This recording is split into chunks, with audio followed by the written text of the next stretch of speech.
Kurumjara ELITETV ki Meerep the candidate miyang tabiru suhana taram. Actually, baru yang nasi adi subai episode ni aku unazak dulu siapa kena sunat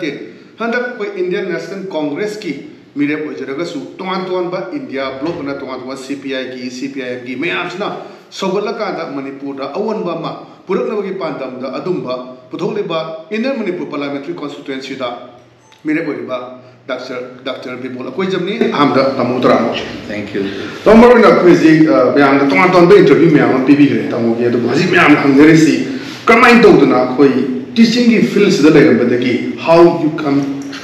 to become a politician. Kerana politician sangat ino kerana bawa kalun deki no how nak pergi dia hongla tu makoi as a politician namu na sini tu politician sangat yang bawa kalai bra. Saya betul je tamu tu.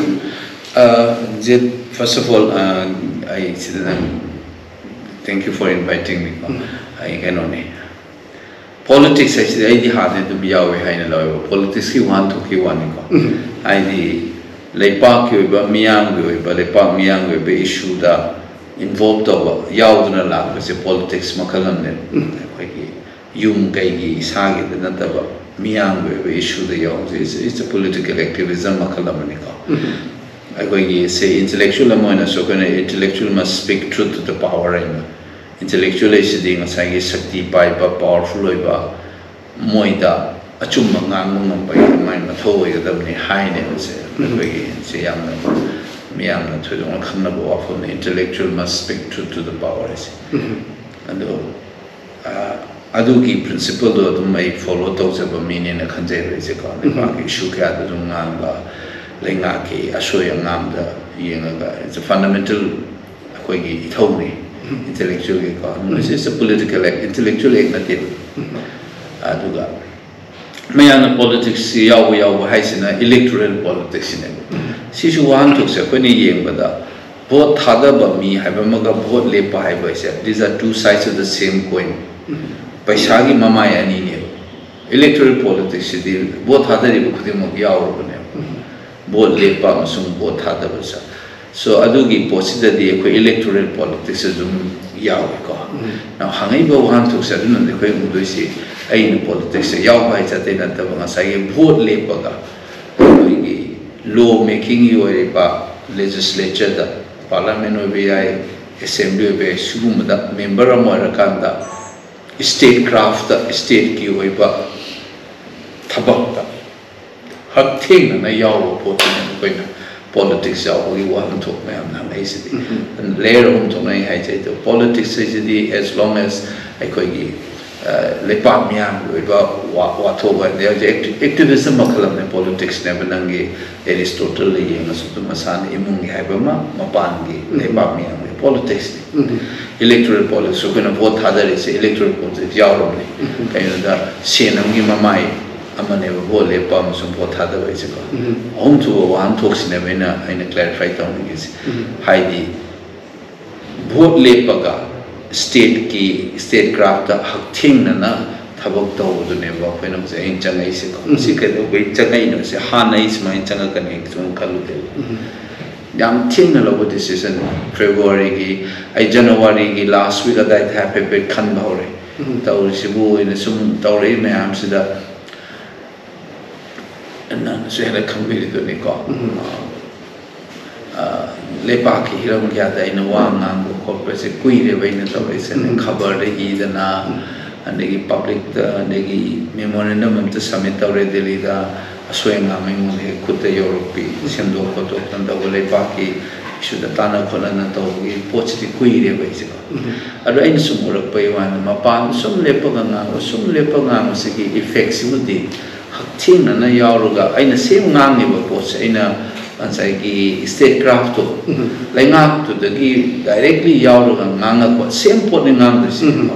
si ki khena ba mala ka ni ma gi weight angle ka ni hai ba mala aina se handa ki Manipur la ni yengi ba mi jeng handa ki host the aina si intellectual moina academic moina in a newspaper the television interview the ngang ni sa same poch aina Manipuri mihut MP na nga di madugi effects am chaw yang thi hen kan adu maina miyang gi wakhalon musu sem miyang gi lit si tawraga another Manipur same game na khalapa masi maroi nam khangalai sin kai no da 2001 da su ihul achopam ihom thokre 2004 da sa do himai chumbam ngam hokda ba matawe chi ta hom thwe si to hom thwe haraka ita tabi gi da hai ta na ko adu handak ki sidi nangi 2001 da di aikoi ki leng akoi gi satam kai bi aroi akoi gi boundary kai bi aroi ende ra mine ba music ki kai Jai Kulumdoi Matunda 2001 again 2024 Europe that the Akoigi extensions that threat or Mado Handuki with the land and then the Cairo woman and see the Shuamu Mamai Chumoza in 2001 and the Monoramai 2004 is the Iho later Mamai Chumoza was said Handak the Ain Kan with the Sidaki Henna Yo holding I later again the Manipuria. So I know different states of the Sangadore Koisi. See, I'm seeing a crossroad. I'm seeing an important historical moment, global churning, India dynamics. Koi statement the two way around China the color by one. Direct haktim and like market the yaoga, tabak sitaoga the I intervene on you about say an effective way any and I don't know my bakani. I do this safu culturally boy the dry nine. Color pane. I do the gate, the Tauri Bamam, the water small talk to the Romani. Slide the vote coma man, but I want to so highly before young thing it's an age and I want to I want the hand is a canano. I do not get to remember the vote coma tatri naman. I do mind it already. I know sense of the vote young arcane minus with speech people at Tazeko. Lepaki, Shugi, Maramda, Nakoin and a vote coma midnight, I mean, don't come with any. Man slide the boat command. As anyone in a young thing, I know I told you the report in the TV. The hundreds of Labo. I do not know the Taurino ma'ams, the water boat on talk to the one, but the Mrs. Lenga, the direct some of Taurino ma'ams, the cultures and the Mahoge. Luculu read frankly speaking, 2001, Ima the Kuyo Reduni. 2004, 2015, is na Kwang Yore, Tabag Yore, never. Handa Kishidi and Sati, 9 8 not Yore, never. Kanato Milan of the Manipuri history of the talk to so therefore, I convince the direct Octane and Langaka, there are Mamai Tamchumoke, a political or fiscal compound, and a monthly vision, and that will be desired later. So, particularly the more political national party, in particular, Congress, Indian National Congress, she choose to be just Mokoina, the approach to Tamuna, Ziki, Indian National Congress, the approach to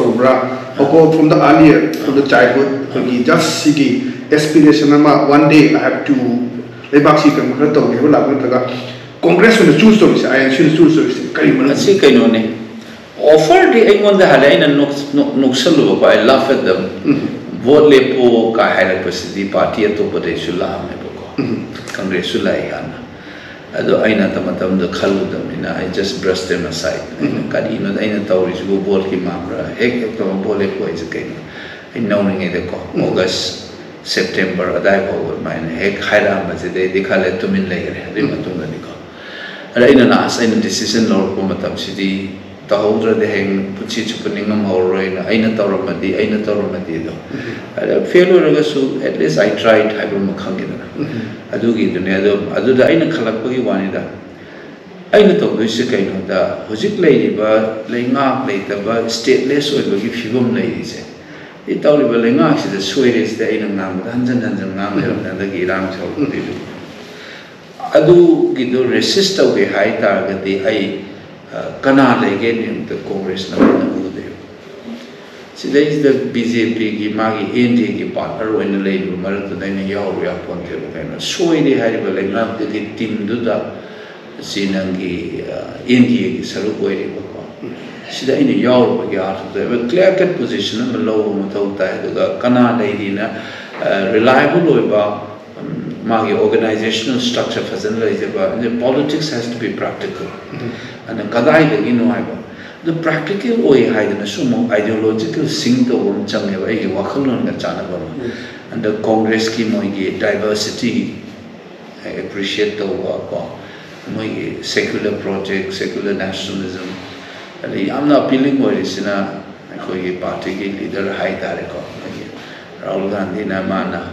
parliament ki house ta India is a union of states kai hai man ko state man punjala sabe union ne je mana position to raising asai ki one nation one language one religion one culture adaki one tax and yamna hegemonic homogenizing oibo ko today is a diversity ki place ile lekta brain khan baina so ko ai khatana te mina su yam khana da congress di hana ko ye ai ge su lai upatna thingna we ai ngon sam lu ta we ko India ke father of political science go Rajni Kothari mana magi mami yam tipo concept congress system enam le congress is the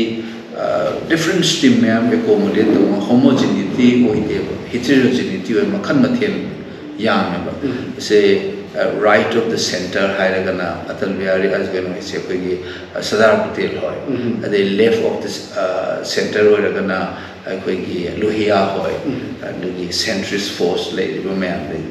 makhan mathen gi am ma accommodate to ngam congress ki culture ne do Rajni Kothari na do congress system ka sigi ithilam yauriba makhan gi color me am pum ya gi se homogeneous way adugi ideological both so in appealing over ko aduga side practical ground the fight of haita dinang 1316 electoral booths lay se heng agent thamaka do ni ma maintain down ma ka do ni aduna independent na lepa kana na maintain do no and agi ai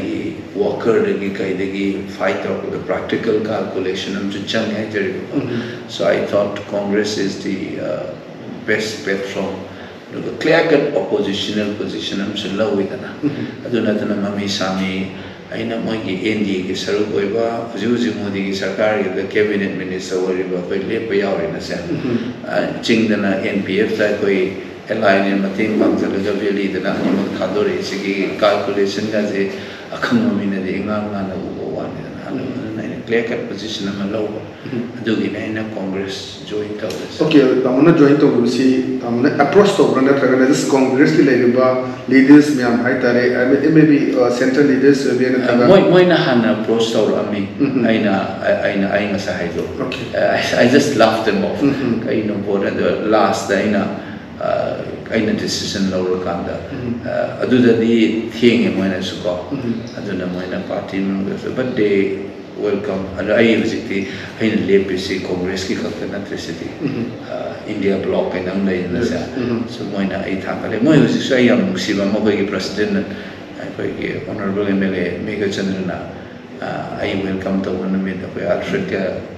I welcome to one me to that was abi mo se mi am sinazar ni Congress ki candidate na di hai I mean asuk chaw party na kashuli te bo za ma sa imol daga platform on Meerep. I think this culture is appreciated over that. I don't want to any color. I really am grateful. Not that they could go big national party and get tickets. My another Hamburg is mang the go mang the Hashia Zanya.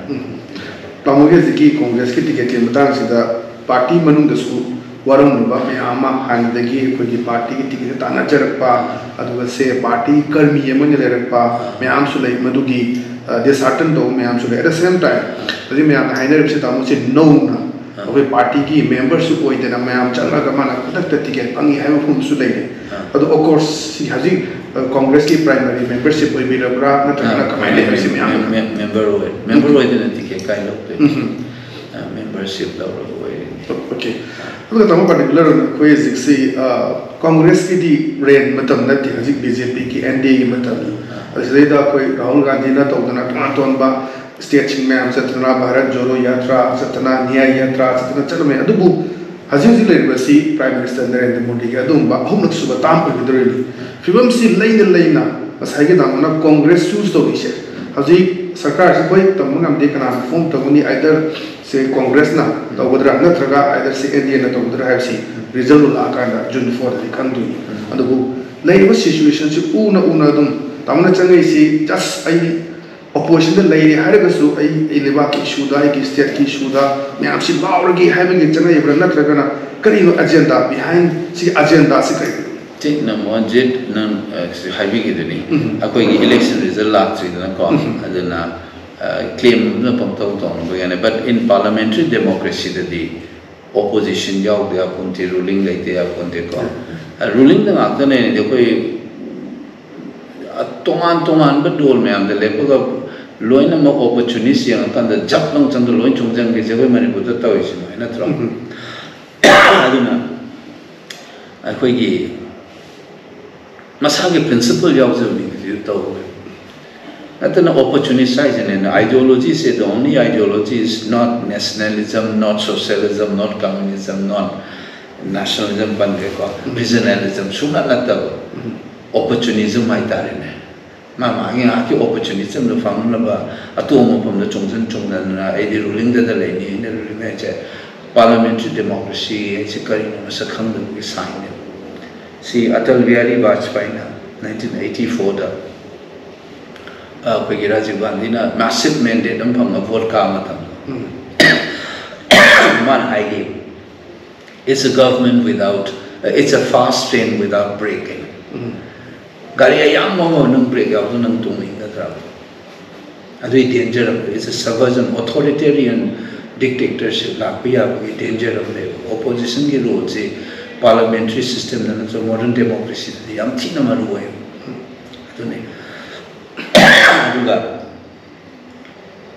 Parliamentarian natural legislature Magi basic function, Magi Matogan, I'm in the lawmaking Chanapatap simple and the gay Atopa Madana oversight function in educating the Tauri, Poche Karikara Mayam Sibu, Nixis and the Tauri Bala Matopas and a bank to Ibra. The assembly the question the Hangana parliamentaries oversight function however say when a semi below to Mibra Masipado will lower the bra at the gay when a pumpkin of Matautan Zinium, Jumla Tauribata, whatever programs when high the Chin Kukamana, Brahim, the Yangs and never labor post in the oversight function, I say legislative oversight function. I do the Sigi roads the every legislature we do it. MP could have killed the Aduki MP Lord, Masakanda Pamuna, ruling the parliamentary democracy, the opposition and the ruling roles, animal the authority and Warakani Kanatava. Aduga MP, Matodam, Karino, oversight functionation of Karino, law making process in a Karino, Kandabaki, Mina Panga, the one, and Volepomatamda. A legislator in the that's right. I did law making some oversight function fundamentally but as an elected leader of the people, you can do much more also. Adunataba parliament came upon so told them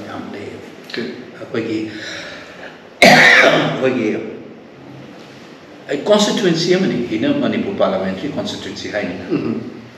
An MLM the Magi constituency in the Domaina in a parliamentary constituency, the MP constituency, the money in lower port development project, and my vision of my yard chapter. I don't know what parliamentary and Amana Magi together Matodam, law making, Pochida, Karino, oversight function, Kaino, democracy, the opposition later was a democracy, way that I want to come the Ambudana opportunist or Johnson ruling party the Delhi Daman Pare, Nataga party X Nakare, the XYZ, the Pomamri X own Bumba. Sigi Kang Kong cyber principle, Yaw politics in a time. So I go in the summation the legislature or in Chanapane MP, Matodam. Okay, Marina, legislature will see a state ki habum layer Sigi center in particular curry, but I'm going to on a state at Hadokana. Center is a Kariki, Madam Laza Kinoni. I Maru in Urapada, Hanaki Toy rounds the Equigi Maram Sida, Equigi Maru like the Bogumatoba. Laminary we state notice Marxism and the India, so I was a land of Bogum Toba. I kind of going to sign was our say 30 years Mussolini. She the थाई कोई लाइक पाब थेंग पाबों पहाड़ी हो Manipur kadai de lei hanu khangbi dawa ha adegi akoi bo da na ye mo kai se dom 1950s 60s agi thengna ko ma gi pong pari gi ai gi dai de ga i ando mai na akoi na like tam da su dum taw Manipur se kai na ai ning jang no se ai na ai Manipur dai nang khamra Manipur se na yam khangwei ta tam na ya I know it's near Korea and ai and mai na khang de se dum thing ne ko ma tam na so ji ta ngang du sit ta wei di hai da ai da su na national television da ga ko yin pi ngang de yeng ma mi racism me ma tang da so ai ni I ba ngang du ya ma ko aduna MP oi na ai ge ro chen urak pa ne ai ge constituency inner constituency se MLA na ma ge kendra yeng jan na mai na ai ge su kendra yeng jan ba ge chance phang ba aduga Manipuri oina mapan thong de India da na tra globally lan no gori ba mayam sing su chumthok gi mathau matai adegi ai khoi je ghetto wise oi da na khoi Manipuri marang khatta da ga khangba le da na se nupi na vote kara ga women's welfare minister on gomba ghettoization ka wise ko kai nupi ai si di kai do ma na defense minister oi ro no finance minister ga oi ro no da mai na Manipur de kara ko MP ne ga Manipur khatta ni nga ma da ko se khoi da yamna pero kilo be yamna khuba ko adu is national level international player oiba aduga ai khoi gi Manipur gi voice oiba aduga masigi image am chumthokba ai khoi ju noina ghettoize of Manipur maram da khangmana te ai ju India gi maram the world affairs adum khangni I can deal with habagi tha manaba thak da chang bangamba mi ne hai du utpa ma thau ta ko no sa ko su samane se ko na ham chang ma mi ko corona Nato na mjin mo nu kai ta tu no ga na usil na pote mi ka mo na ya time change adum ho ya na ja ai luckily ai ji sa ta na su ya na nu sin na lo na bi ai se ko and the cupping in my ai na bol le ke talking to ko ai su no mai te I struggle to because I love my profession though I go in profession se damarom da de retirement like you natra am de retirement with thabo police or retire to ma mi pharo ma to ko di kana na thing na research to ga da like pa gi da thing we na sa I like phone na am complimentary of job ne na sai khang di knowledge du to ga global the change of ma Manipur gi yeng gi mi jeng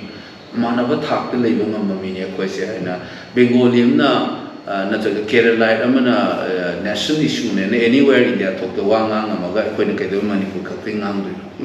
ai ko ju ngam mi university the national level the oza wera university tak pa kana kuma ida ge na Kerala bo like tam da PhD tak pe da na oza we na ko na tam mi leiba mai na as a member of parliament Manipur ki ghettoized or local leader we are capable of playing and partaking in national level ki thak ta chang ga ngam mini hai bom su utpa ma chang ne bo adu gi mayam do gi role lo long ba gi na MP na try to raise okay osi mayam hai ne ba ta mo si vision rajniti ki field se da ko ta mo si yam no ba ki guru rajniti ki guru ka se da yam no ba ni ga na hai ba mayam ko sai da rajniti se da no ba na ta ka li ba se le bra Namogi ming de kili haji haine do myam haji tunga na propaganda me ani tongri myam sin ko aduga khoi amna apun bagi sakta mama leram kudu lan manungi haji election se lakna atoba division na su ko u phami adu rajniti khetra se da koi ano ba hai ma ari ba mam lei ba tam ke tam yo ke akhoi di yum hingon bandhop thamaga mingon da paisa yum semjan ba wheelchair pisan ba ha lain ba ubi ba induce ko ese mingon da yu pitha ga paisa bijara ga thabak aran ga tonu simdo ado mind to da na induce to da no main rajniti hai ben chakre commission kakpathika da de commission kakpungamba ha delhi da lumaga middleman ki type ta project lauraga du commission chaba ngam da rajniti ki maram da khang kai chakre real politics hai bom dei ko adu ki negotiation ngam ga da me life itself is political. I na sa hajare do ko mi iman ba tin na ba su kari nga ni kari nga no nga no to ko batam dai na politics na ta ne do Manipur na ko politics am hai ga ise makhun thi bai ba contact le ngam ba thika lo ngam ba commission ka pai ba de gi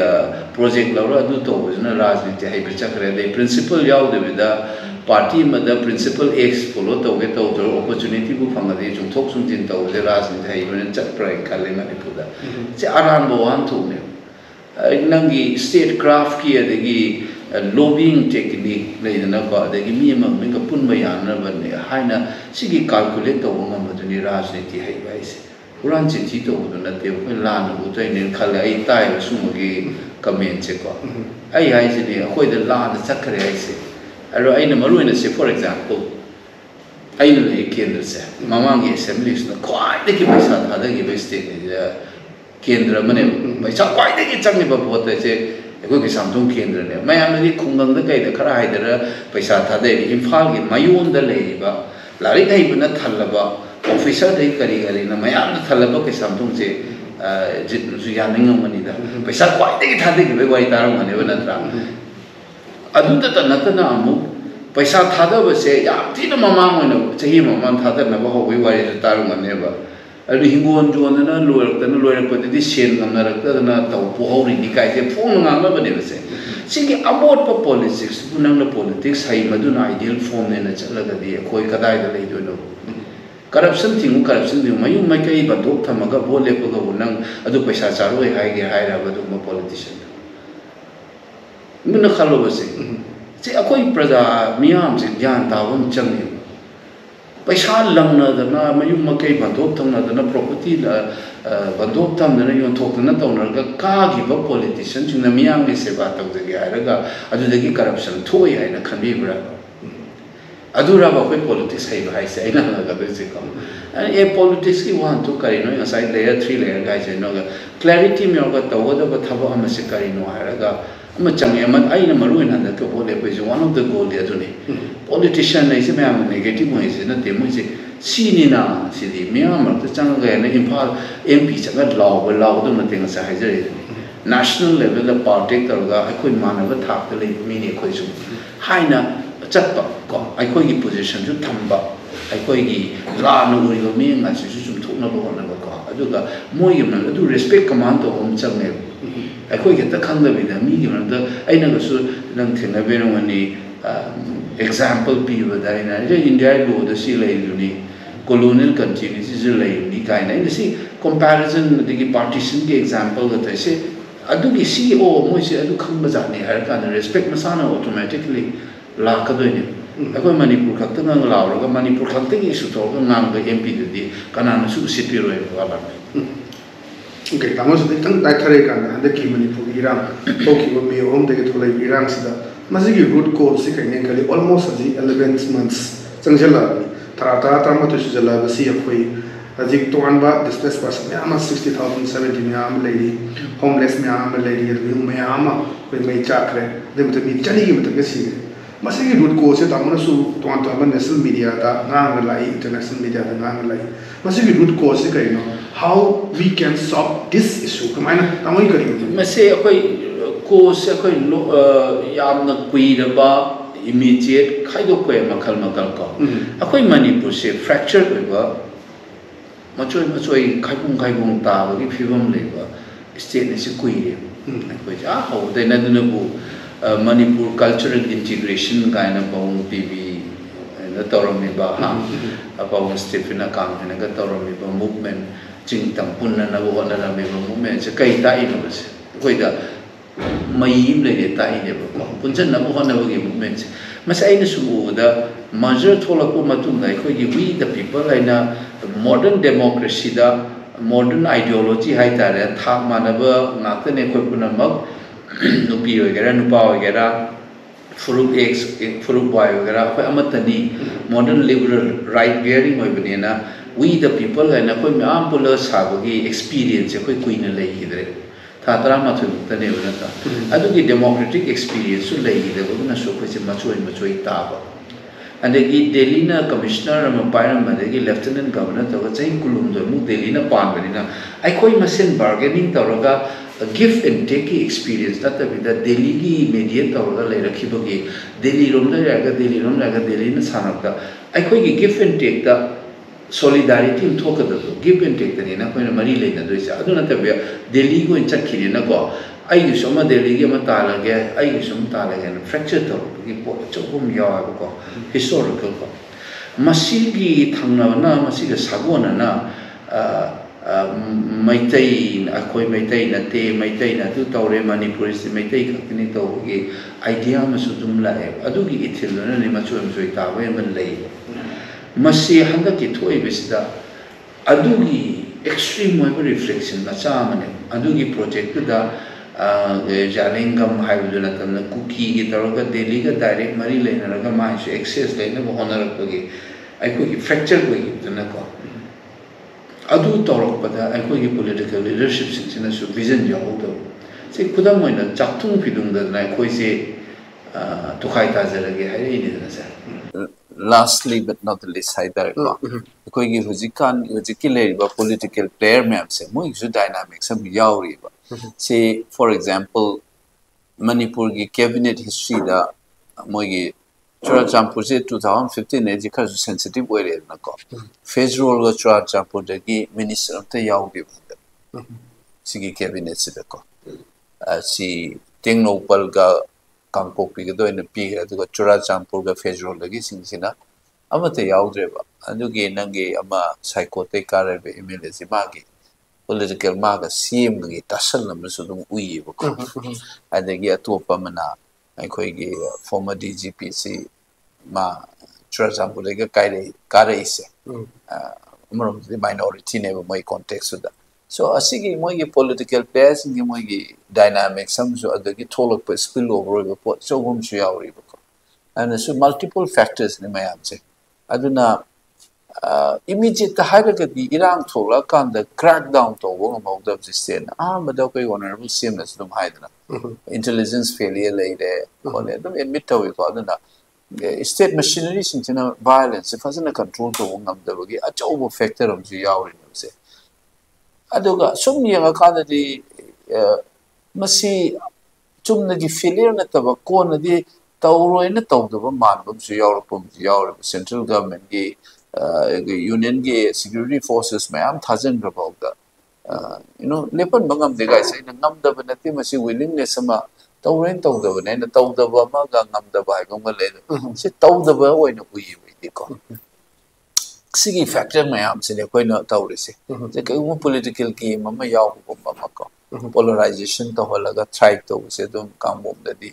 BJP modalities the high level and there is unfortunately divide and rule and polarization those the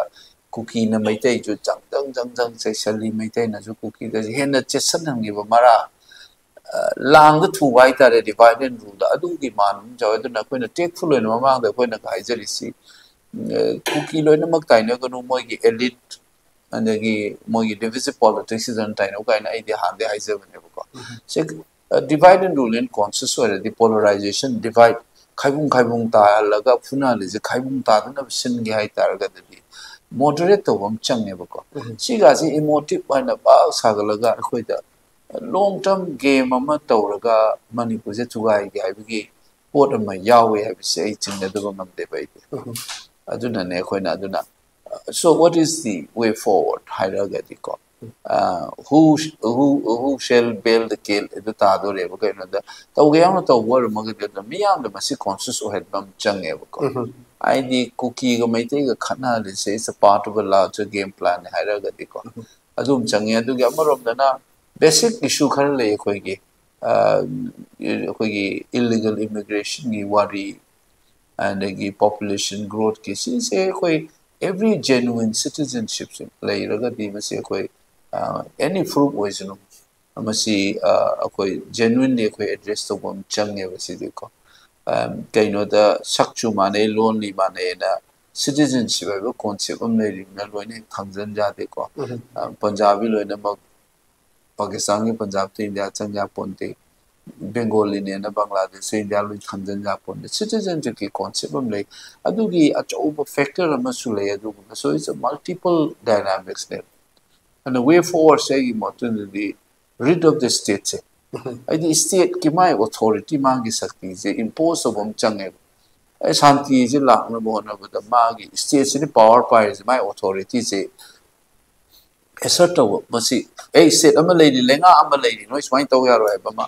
utpa ma change ba ha ma adu khoi taw di okay masi first step ni second na come what me the state must ensure hai tara koi lenga sina state sina displaced or ga mayu ma ke le singa moi gi any compensatory mechanism ni khang de you know moi gi hana le ma phom du chang ba ya na ba ma sin ga da adu sin je ge di si rang je koi loi ro so loi ya so ya khana ba no mai ka pa le pa chu ai khoi gi displaced people sin ma phom du hong jan je ge di ko koi irang se loi ro kai no da thugai ge na so na ge ma thang do re so ne ma thang jin je India Pakistan khai ba gi type ne ko si gi po che koi openly hai bam chang si ya ro ai khoi thang ja la le na dam ni isi re ji da masi hoi da dam thok tre ba communal right to mai thang do ga permanent when a Tangugi Yar. Aduga necessary adugi dialogue among Sumatota Nico stakeholders. Adugi port mayam to initiative on Changi. Adugi Luri Bati Kogi Lengaxi. Government of India and Government of Manipur, the Madugi political will. Adugi sincerity Machangi and a color. Aduga Amurum Dana Miami Wakandasu. Blame game the nata with the Tauriva Posekari no I know Kalaga laying out the pressure people Chang in a color. The community must send full must send the onsen never mota really shooting a sagi laying out failure needs a quick call. Okay, but I'm saying maybe down more in a question Latin from Sina political point of view the lack and the chemicals they the quite cookie you but candidate Amata Tagalak Topse Marina Quickie. Outer da inherently to one Tangrasi, outer the Tagatab Secretary point of view like Nekali, Maruna, Ladyba, population, electorate high tarifa, Navessin Sida, Cookie, Cham Chauba, other Nagagi factor, Ladeba, Nagagi candidate marrying Tolesi independent, Ani Maga, Aduga top of party, Ani Maga, NPFka, Aduga International Congress situation. Outer when the so quickly, Nagagi candidate Tagalaktabse, Tamogi meaning the Kamani. I'd say I can, but technically BJP. Outer the Thadoratri cookie option je closed over in Kaleve. Okay, BJP Tagalamadi cookie boche BJP the turning eye chance late. Even if it's in Nagawa. Moying a Saigi Moy Yanaba Mahana so support of I think there is a deliberate move of Malaya in a conservative call. Same logic to very they apply to the Nakoi Elita. Mating Pangsan ni haraga sona kandana elai tuga leminary ni RPI candidate national secretary ni magi boss presidency Modi cabinet the yawrin amatane se India sarkar gi sidana ni mag lepsale inadana BJP ju thagale na adana si thagatri manam che aina khanbada cookie gi moi options later brain khalle baite koi gi 7 constituency me yawrin 7 dai Manung the labor constituency Yauriga Naga Punjan give it cookie vantage point later adu Moy the divert or BJP Tagalam and the Sudum Naga or some cookie Changakuya possibility in lab Adugi group to that Adu Sunakam BJP Sina do cut off the Mali RPI Thawalaki Sumogi National Observer High Tare National Member Gasisangor Bosulai, except Maharashtra Natanate, areas in the Dimoki meet Hagali average chimba, but not one apart from Tamurkandaji, the Omulation dynamics singer outer the inner the difference of Mingang and the winner. I do report. Okay, the motto was some solution again. By chance, Tamono Nicolasita, my pa and a Kalagadi, Tamogi, first parity high tareko. Don't want to want parity, I'm laying it. I'm not talking the Sulerangani. Karina Harva parity, Packet Pinnacle. I know Sahai in a Mayumaki Tantuoli, you can say. Masimoy Kamaita na Halan Gadage Havage Likun Madugi Tiva Ma Hanan however Moise Han Changanaba Madugi process my Hog and Kaliko. First of all, Aduga Luina Danga Saigi divide and rule Dori Pocha Masi Miam the Karino I was to Kangba Changi Duga Sagwana Bunga the Nico. Adugi the way regarding a Saigi process restore to Changi the Nako. Aduga broadly ithang thangna dum handaki conflict se all over the tawriba pose adu matungena so simultaneously pangang nanjana akoi masen nungsina dana basiliba sinju expose awena khale okay bashalak bada tamo okay bashalak bada manipur miyam da haitare elite tv khutang da tamana tak mikhal su koi Meerep ma thengnare bani manipur gi praja miyam da maruna inner manipur parliamentary constituency lairiba electorate sing da haitare ko voters sing da tamogi ba kari message paujel layam thambi aina irei cha sing da haijaning se handaki election che chumnagi mikhal loina lobi ganu 2001 da territorial integrity kaiwe yar haibuto masi imang da kaire chahi kulum loi matungin aina ngasai haijagi butu maina 2001 china ima di khu yore hairamani 2004 2015 na ima di khwang yore thawak yore hairamani hoite ima di ngaksam yore duni chahi lisingani lerekpada aikhoi ngasi oiriba 2001 di dimapur chatpa more chapa kanana ga su problem laite ngasi oiri chamta thoke jebne aduna anobu manipur ma hangba aikhoi gi fruit amoina izat leina hingba ngamba adugumba anoba punsirol ma hawnabagi achauba thangdaba yadaba khongthang amagi firepni thainagi sen tumna adagi namfu sasu tawna tawse ima ibel sing laikai gi naharot sing punamanga thingna bona biu linthoi ngambi adagi nupi lan haibiduna khatana yaroi mapan gi loilam na ngakuduna tabida aikhoi gi manungda violence tokna ba hingsa tokna ba hona biu thingna ba hona biu anoba manipur ma semna na bada senja tumja sen na thada na vote tawba namfu sa bu tawda ba shanti leiba mikhala moina ba punamuna simbiraga chumnagi mikhal na te mase anoba manipur ma hona gi khongthang ni hairaga mikhal da somna pamba candidate vote hada biu ai myam da appeal tawjan okay thank you so much tamo tamona tungde ningjariba myam singasu mai pakpa oibiu haidana koi litik big market issue ek paujel pejari thank you so much thank you और ngasi gi adom ba elite me puthok saba Meerep the candidate ngasi gi matang solution jare mo na peji unajigi bazu handa pangthok gdori ba tran pansuba lok sabha mikhal da inner manipur parliamentary constituency da INC gi Meerep ojiraga su india block na sogaliba atma Meerep Dr. Bimol Akoijam ni mana tawninga mayama mikhal je mai pa la matanda kari tawgedage karim magbu wakhalun dagi politics sang ki bage kari ki politics sang gi bano manipur gi situation kamai leri kram haina solve tawgani haiba ofum mayama thamjakre ana mathangi episode ta atopa inner manipur parliamentary constituency da amadi outer lero mayam singa sigi kari gi damta mikhal thenari ba mai pa kana kari tawgudore ba manipur gi damta kai tawgudore ba habsu mayam da mari chuna thamjake ngasi gi di yangbiru khudimba pu amukana khurum jabagalone na kainer be thingni jari pine birisi